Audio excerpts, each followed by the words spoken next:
Because look, I mean, yeah, they will come out and tell you, like, would you be offended if somebody comes and asks you, do you have the money to buy this car today? No, I mean, you can say, right now I don't, but I do want to kind of think about it. I'm going to ask this, for now. And that's okay to kind of like ask that. It's a question of how do you ask it. I remember going to a store in Bombay, trying to look for saris. Now, I didn't know that saris could be, $300, $400, maybe $1,500. And then in Bombay, there are stores, that kind of like start from the bottom, like you have the riff-raff, you kind of get the low-end saris. And as you go up the floors, the price keeps going up, I had no idea about this, okay? So, so I asked the guy the question, hey, can I see that piece up at the top? He's like, no, you can't afford that.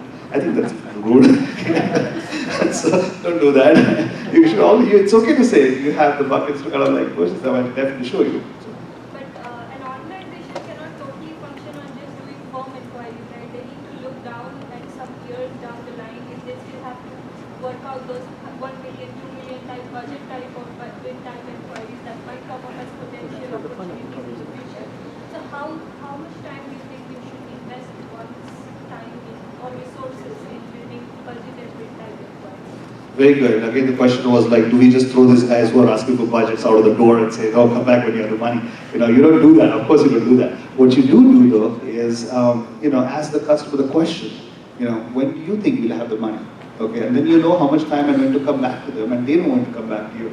So asking that simple question, that yes, you do need to spend the time, because when somebody is asking for the inquiry, but you don't kind of pour your heart out, because that's definitely kind of stealing time from somebody else. It's a question of prioritizing. It doesn't matter if you're doing it for corporate or your personal life. But to ask the question up front, the two things, what's your timeline and what's your budget, those are the two important things. So then you get a good framework. Okay, if the guy's going to come back in 6 months, he's asking for a budget rebate, sure enough, I'm going to give you, they call it the swag factor in Siemens, they call it 30% kind of swag, Okay, go ahead. Sometimes they even have a change in scope, they have change in Absolutely, absolutely. Everything, they change everything. I mean, the manager changes, yes, very valid point, guys, but you do have to spend the time still, because they've asked for it. What I've found lately in corporate purchasing right now is they want to buy quotes, they want to get quotes for everything for the next 3 years. Firm quotes. So you know what they want to do? They want to do a contract for 3 years where they can kind of, really lowball with the pricing. And that's unethical on their side, because a good value is created when it's a win-win for both parties, okay? And they have many competitors which can bid in at the same time. That's bad practice. Stay away from customers like that. But even prior to that, I think 2 more questions should precede. The intensity of his liking and the urgency of the department. And two things are so very important. Absolutely, guys. Before you can ask them to say, are they prepared to pay that price or not? Before that, the intensity of the requirement and the urgency. True that.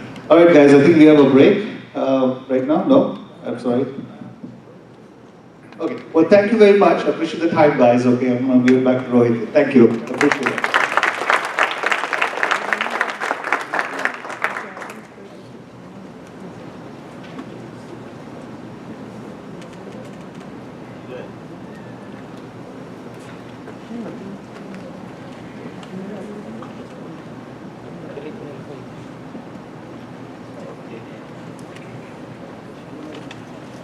Thank you, Mr. Nikhil Shirke, and thank you for all your guidance on customer acquisition, retention, and value creation. And thank you for all of your guidelines for the customer satisfaction and such an interactive session. Our next session it's a fireside chat with the 2 speakers. So it's my immense pleasure to invite Mr. Rahul Puranik and Mr. Amol Khanekar for our fireside chat. And the topic for this is various ways of funding. So let me introduce Mr. Rahul Puranik first. Mr. Rahul Puranik is a commercial pilot, Q Corporate on B737. His business experience is he is the president of Maison de Puranik company in France, distilling vodka and liquors for global experts. He is the president of Pars Private Limited, Singapore operations involved in infrastructure projects in Southeast Asia. He is the chairman of Sapphire Global Airways, startup cargo airline in Nepal.